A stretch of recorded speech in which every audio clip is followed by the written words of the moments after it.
यति नरसिम्हानंद जी को बेल मिल गया है और यति नरसिम्हानंद जी जेल से रिहा हुए हैं। परंतु जेल से रिहा होने के बाद भी वो हरिद्वार के हर की पौड़ी में बैठ गए हैं धरने पे पुनः। आपको ध्यान होगा कि धरने पर ही वो थे जब उनको उठाकर उत्तराखंड की हरिद्वार पुलिस ले गई थी, परंतु वहां ले जाकर उन पर एक नकली महिला खड़ा करके आरोप लगाया गया था और अब उनको जम 2 मामले उन पे डाले गए थे, एक में पहले जमानत मिली, एक में बाद में जमानत मिली और आज वो वहां से कल वो बरी हुए हैं और 22 तारीख को जो है जितेंद्र नारायण सिंह त्यागी पर सुनवाई होगा। उम्मीद है क्योंकि अब चुनाव समाप्त हो गए हैं, तो आपको मैंने बताया कि उत्तराखंड का चुनाव समाप्त होते ही जो है उनको बेल दे दिया गया था, जिससे आपको पता चल जाएगा। और खासकर यूपी का जो सेकंड फेज जो एम बहुल है, एम बहुल में ये और होते तो वोट कुछ ले आते, लेकिन योगी जी की को हराने में बहुत सारे लोग लगे हुए हैं, तो इनकी बात पे जो है हिंदू वोट और बढ़ता उल्टा, क्योंकि योगी को सपोर्ट करते हैं शुरू से, लेकिन इनको गिरफ्तार किया गया। और जब सेकंड फेज का चुनाव हो गया, उत्तराखंड का चुनाव उसी दिन पूरा हो गया, तो इनको अगले दिन जमानत दी गई और अब वो रिहा हुए हैं। तो ये खबर है कि इनको जो है डासना स्थित देवी मंदिर के महंत और जूना अखाड़ा के महामंडलेश्वर यति नरसिम्हानंद जी बृहस्पतिवार को रिहा हुए। जेल से रिहा होने के बाद वह वसीम रिजवी उर्फ जितेंद्र नारायण सिंह त्यागी के रिहाई की मांग को लेकर पुनः हरिद्वार के हर की पौड़ी के सर्वानंद घाट पर बैठ गए हैं। पिछले वर्ष 17 से 19 दिसंबर तक उत्तरी हरिद्वार के खरखड़ी स्थित वेद निकेतन में आयोजित धर्म संसद में उनके विरुद्ध भड़काऊ भाषण और जितेंद्र नारायण त्यागी के विरुद्ध भी भड़काऊ भाषण के मामले थे। भड़काऊ भाषण मामले में इनको पहले ही जमानत मिल गया क्योंकि वो भड़काऊ भाषण नहीं मिला अदालत को। फिर बाद में एक लड़की को खड़ा किया गया कि हरी टिड्डी लड़कियों के लिए जो आजकल हिजाब वाली घूमती हैं, उनके लिए इन्होंने अपशब्द कहे जिससे मेरे दिल को चोट पहुंची।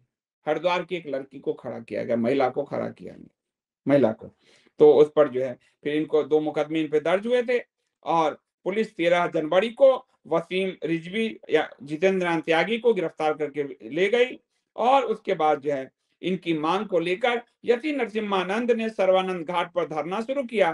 तो 13 के बाद 16 जनवरी को जो है यति नरसिम्हानंद जी को भी गिरफ्तार कर लिया गया और उस पर जो है भड़काऊ भाषण मामले में उनको पहले ही जमानत मिल गई क्योंकि कोई ऐसा भड़काऊ नहीं था। लेकिन आपको ध्यान होगा कि भाजपा से लेकर अभी सिंधु पर तक और सब ने कहा कि ये संसद जो है नहीं होना चाहिए था। आपको ध्यान होगा आईटीएसएल वाले से लेकर और बीएचपी के प्रवक्ता तिवारी जी तक सबने यही बात बोला था।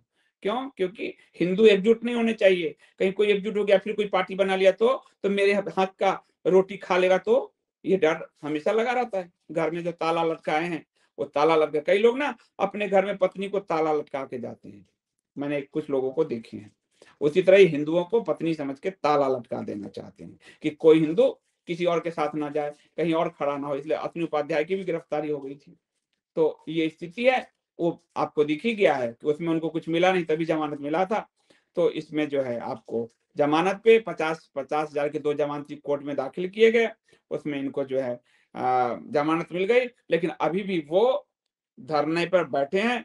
जितेंद्र नारायण सिंह त्यागी को वो कह रहे हैं कि मेरे भरोसे पर वो इस्लाम छोड़कर हिंदू में बने, आज उनको मैं कैसे छोड़ दूं, भले हिंदू समाज पूरा छोड़ रहा हो, हम कैसे छोड़ दें। और इसीलिए जेल से निकलने के बाद वो पुनः जाकर बैठ गए हैं।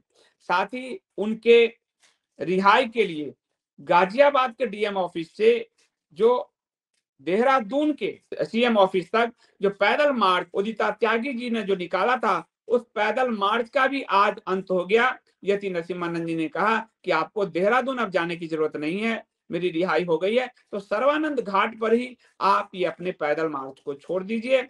और वो पिछले मतलब 12 तारीख से वो चली हैं और आज कितने तारीख हो गए, यानी 18 और 17 को 5 दिन में वो पैदल गाजियाबाद से चलते हुए वहां पहुंची हरिद्वार। और ये यति नरसिम्हानंद जी के जो अब्डासना मंदिर हैं, उसमें आप देखते होंगे पेंटिंग या उसके विकास का कार्यक्रम पूरा कार्य वो उदिता जी ही देख रही हैं। उदिता जी भारतीय जनता पार्टी से भी जुड़ी हैं, उनकी महिला विंग से जुड़ी हैं, साथ कोई पद भी है उनके पास। और जितेंद्र नारायण त्यागी को जब वो हिंदू धर्म में आए तो रक्षाबंधन राखी बांधकर उन्होंने अपना भाई बनाया था।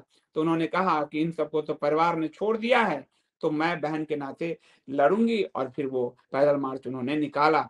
तो भारत की महिलाएं आज भी लड़ती हैं धर्म के लिए, ये उदिता जी ने पूरी तरह से साबित किया।